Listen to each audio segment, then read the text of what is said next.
Okay, my name is Roger Short. I'm 67 years old right now.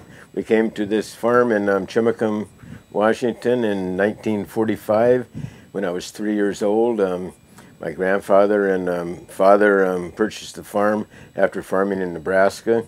They liked the rich black soil that the peat bog has. They had no clue that it was going to have the drainage problems that we have in the Chimacum Valley as compared to what was in Nebraska. We had a small dairy at the time, milking 20 cows probably. There's probably about 50 to 75 dairy farms in the county at the time. Since I was age 3, I knew I wanted to be a dairy farmer. I mean, dairy farming was in me. Through school, 8th grade, we took classes that would help agriculture-wise. I went to WSU in the 60s, majored in dairy production, with the sole intent of coming back to do a dairy farm. After in 1970, I bought the milking cows from Father, 88 at the time.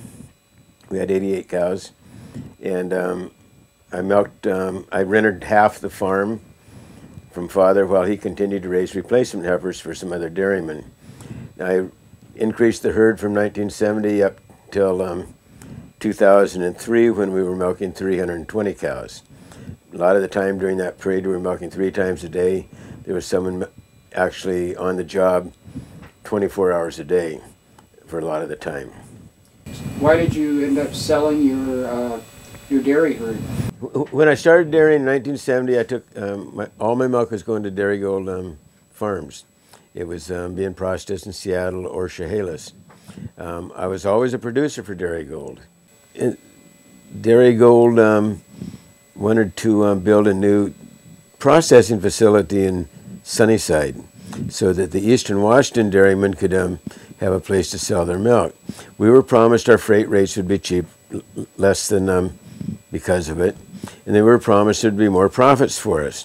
Well, at that time, then all of a sudden, big dairies start moving from California into Sunnyside, cows milking 5,000–10,000 cows. And the total cow population in Washington right now is about 225,000 cows. So 5,000–10,000 cows is significant size herds to be adding to production. So oversupply means lower price. So because they came in producing more milk, my price dropped. Well, we got the Sunnyside plant filled up with milk, and then we kind of think, well, let's move to southern Idaho. So we built another processing facility. Dairy Gold builds another processing facility in southern Idaho. And in order to get its milk full, they give a farmer with 23,000 cows a very good contract for milk. And I had to subsidize his milk check with my milk check so that Dairy Gold would have a full facility in southern Idaho. It took me 4.5 years to get over the fact that the dairy cows were gone. And I was unhappy during that period of time. And I had some stress problems and related to a stroke, which lost my eye. My right eye is blind because I had an optical stroke. And it was all a result of the stress that I was going through at the time because the cows were gone. Well, I was going to start selling USDA inspected beef so that we could sell individual packages to individual people without being in competition with the other people in the valley that's selling halves and wholes.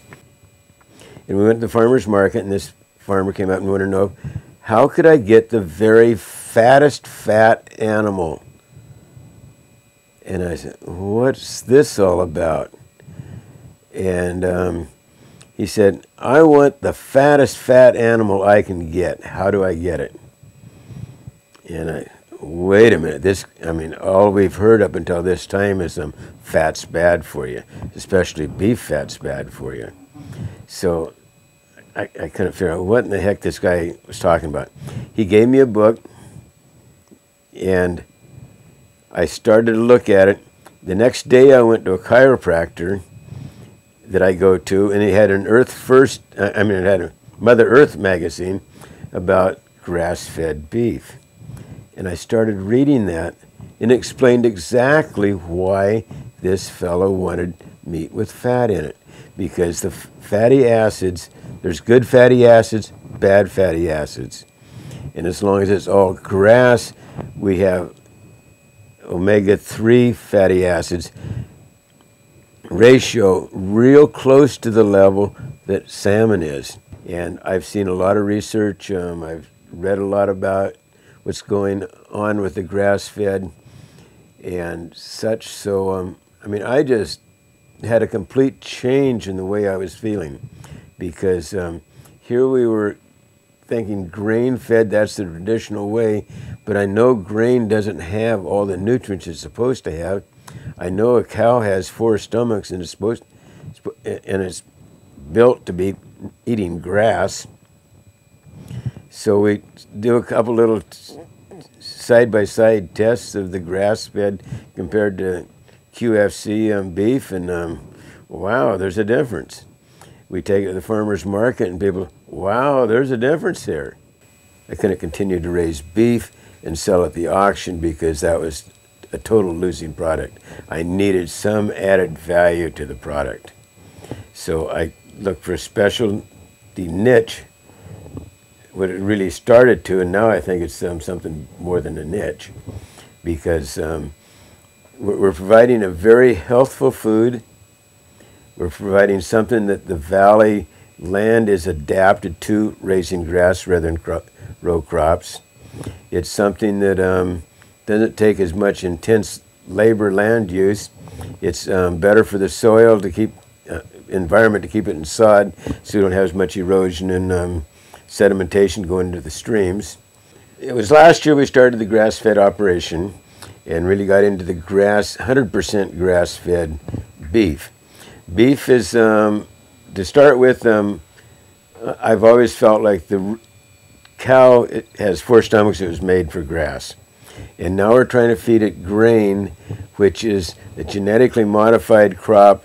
And I also know that the corn and the soy that's being fed in the feedlots for grain-fed cattle is lacking a lot of the nutrient to have a healthy animal. So I figured, well, and I read these articles. So at this point, I see the grass is, I don't have to bring inputs into the farm. I can raise the grass, the hay, I can 100% feed is supplied here except the salt and mineral.